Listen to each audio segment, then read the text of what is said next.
来看凯凯和尼某虐待死亡哦，这案发生了后，有民间团体是建议讲应该提高虐待囡仔的刑责。也毋过法务部是强调讲，目前上当已经当判无期徒刑了。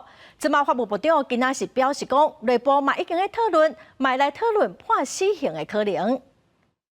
涉嫌甲查甫囡仔凯凯虐待死亡的年某因姊妹啊，刘彩萱甲刘玉玲，一审已经去用判刑，毋过民间持续诉求都爱修法。 若甲囡仔苦毒，都爱当处罚，因为照法规，虐待囡仔致使伊死亡，目前上当是无期徒刑。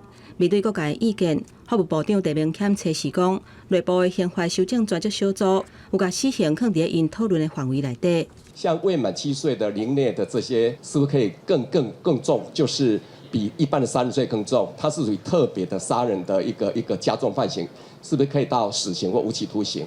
那民间有声音，立委嘛小连续提案。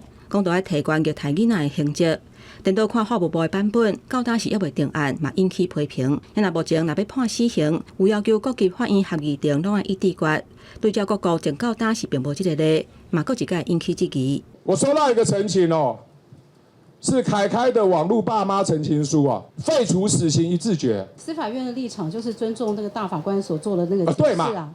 什么叫做最严重犯罪？ 到目前还是非常的空洞。这个在宪判8里头，其实它有非常多具体的例示。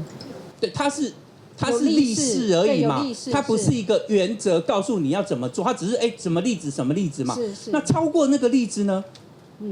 宪法法庭适限的判决，为敢是犯着上严重的罪行，到敢有较坏的可能，拢是伫判死刑进前爱斟酌的标准。不过相关的准则，拢叫立委批评讲，这标准受过铺拍，无够实际，会互法官撒无章。公司新闻台北报道。